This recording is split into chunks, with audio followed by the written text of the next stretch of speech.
Let's have a different conversation. Let's talk about generations, specifically how generational thinking changed over the past generations. I think this is a very interesting subject, and what I really want you to get out of this video is a profound takeaway for us, for our generations, right? Millennials, Generation X, Generation Z. I want all of us to really think about our own actions and think about what we can learn from our ancestors. So let's get started.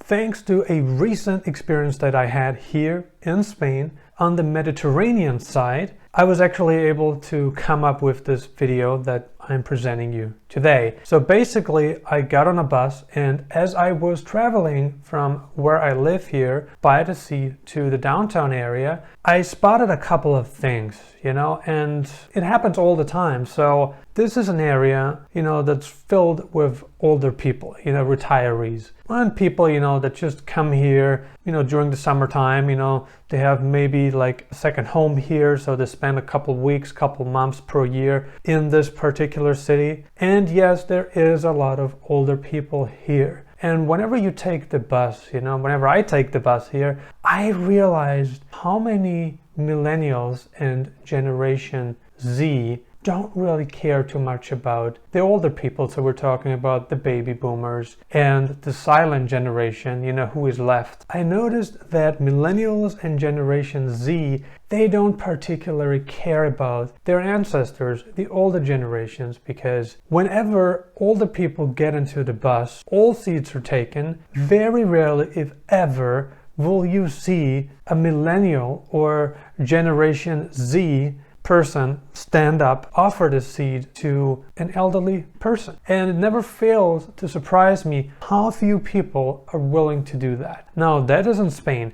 I don't know about the city, the country where you live in, whether that's the norm there as well. But from what I am seeing right now, from the time of shooting this video, is that the younger generation, so we're talking about Generation Z, millennials, they don't care about anything that is not important to them, that does not affect them. And from what we can see here is that our current generations, I am a millennial, it is me as well. I can see that we have never really suffered.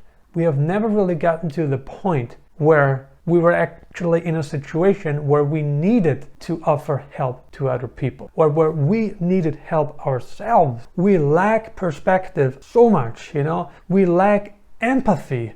We lack a lot of the positive traits that we still see in past generations that we should have. We should have these traits, these positive traits. And maybe what's happening right now, and I'm talking about the war in Ukraine, I'm talking about the high inflation that we are experiencing worldwide. So this is not just a regional problem, it's happening all over the place. As I pointed out in one of my previous videos, inflation rates are the highest in Turkey, Argentina. Turkey had an inflation rate of, I believe, 75%. That is year-over-year inflation rate, 70 to 75%. Argentina, I think 60-80% per year inflation rate over the past years, a very, very, very high inflation rate, and we can see now people are struggling. And when people are struggling, they're thinking about their actions because they are forced into a situation where they actually have to change not only their thinking, but their actions, because they are limited in terms of what they can now do. And the problem with the generations of today is that we were born into wealth. Millennials, Generation Z, we were born into wealth. We were born into a very sophisticated society. We were born into a society of abundance. I'm not saying that the French President Macron is right about everything he said, but he did point out that now is the time.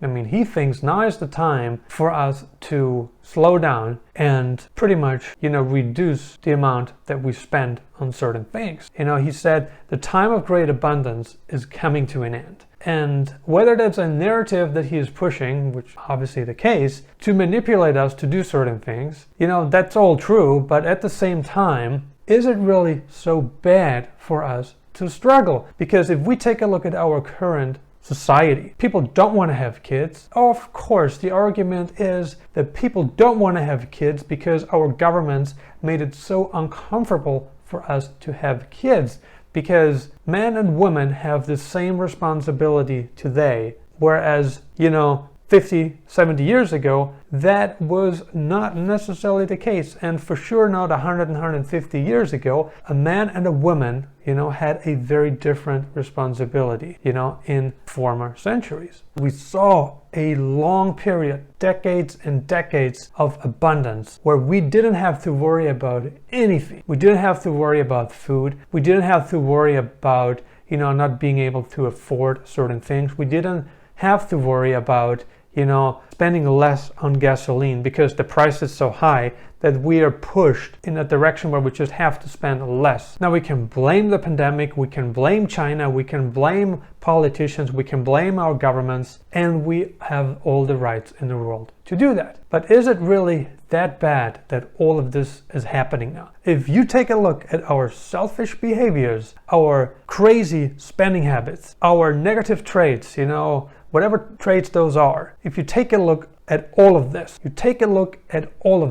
and you come to the conclusion that maybe it's time for us to change because our values have gone in a direction they shouldn't have gone. I'll never forget the stories my father told me about his time growing up, because they're touching, man. My father told me when he opened up the fridge at my grandmother's house, there was nothing in that fridge. And we're talking about necessities. There was nothing in it, He's told me, well, if he was very, very lucky, he found some bread and cheese. But most of the times, that was reserved for his father, my grandfather, because he worked at a mine. My grandfather had to work really, really hard to provide for his family. And my father also told me that they did not have a car, they did not have money at all. And he told me how sometimes he walked 20, 25 miles to get back home because there was no train. He didn't have the money, to jump into a taxi. I mean, that was luxury back then. That was luxury. He didn't have that choice that we have today. Like today,